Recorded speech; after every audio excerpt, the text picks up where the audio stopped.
continuación vamos a trabajar con este sistema de dos resistores de igual magnitud de resistencia eléctrica, los cuales están colocados en serie. Este lado libre del resistor va conectado al polo positivo de esta fuente de poder de voltaje, que en estos momentos se encuentra apagada.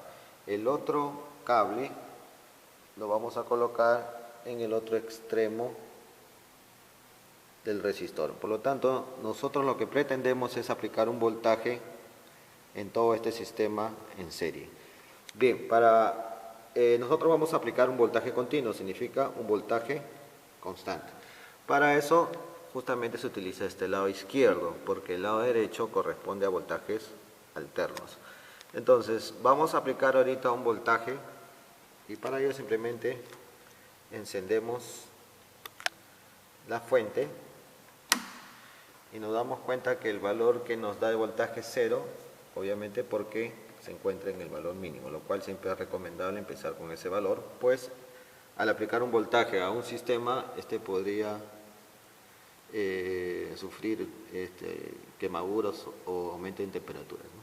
Entonces, por ejemplo, vamos a poner a un voltaje, por decir, de 5,2 volts. Significa que ahorita, en estos momentos, hay un voltaje entre este extremo y el extremo de acá, hay un voltaje de aproximadamente 5,2 volts, lo cual podemos corroborarlo de inmediato justamente con el multímetro.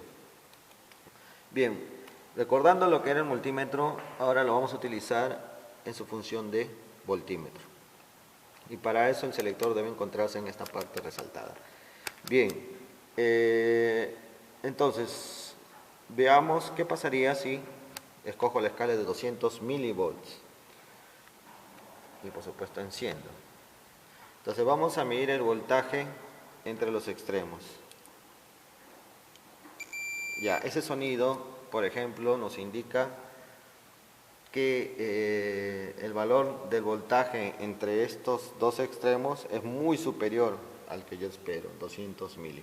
Y es de esperar que el voltaje entre estos dos extremos pues sea muy cercano a este. Por lo tanto, la escala de 200 mili es inapropiada.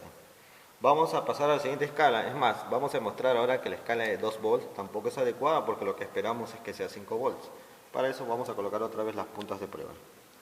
Entre los extremos colocadas nos damos cuenta que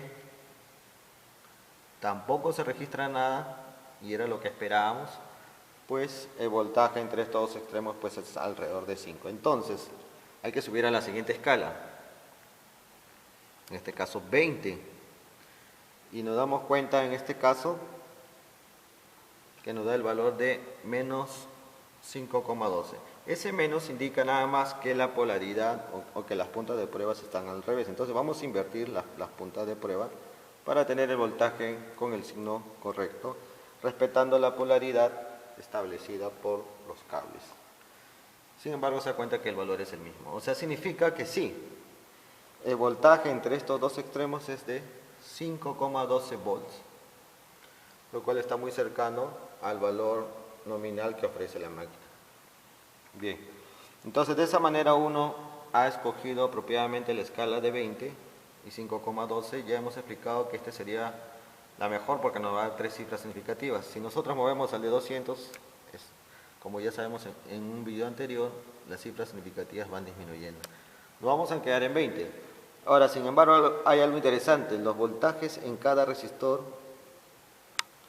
veamos qué ocurre. Por ejemplo, vamos a medir el voltaje que se ha generado aquí entre estos dos extremos. Por ejemplo, en este caso da 2,55 volts. En el otro caso,